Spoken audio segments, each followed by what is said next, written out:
ब्रह्ममुरारिसुरार्चितलिङ्गं निर्मलभासितशोभितलिङ्गं जन्मजदुःखविनाशकलिङ्गं तत्प्रणमामि सदा शिवलिङ्गं देवमुनिप्रवरार्चितलिङ्गं कामदहनकरुणाकरलिङ्गं रावणदर्पविनाशनलिङ्गं तत्प्रणमामि सदा शिवलिङ्गं सर्वसुगन्धिसुलेपितलिङ्गं बुद्धिविवर्धनकारणलिङ्गं सिद्धसुरासुरवन्दितलिङ्गं तत्प्रणमामि सदा शिवलिङ्गं कनकमहामणिभूषितलिङ्गं फणिपतिवेष्टितशोभितलिङ्गं दक्षसुयज्ञविनाशनलिङ्गं तत्प्रणमामि सदा शिवलिङ्गं कुङ्कुमचन्दनलेपितलिङ्गं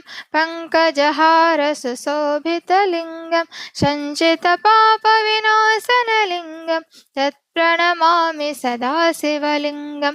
देवगणार्चितसेवितलिङ्गं भावैर्भक्तिभिरेव च लिङ्गं दिनकरकोटिप्रभाकरलिङ्गं तत्प्रणमामि सदा शिवलिङ्गम् अष्टदलोपरिवेष्टितलिङ्गं सर्वसमुद्भवकारणलिङ्गम् अष्टदरिद्रविनाशितलिङ्गं तत्प्रणमामि सदा शिवलिङ्गं सुरगुरुसुरपरपूजितलिङ्गं सुरवनपुष्पसदार्चितलिङ्गं परात्परं परमात्मकलिङ्गं तत्प्रणमामि सदा शिवलिङ्गं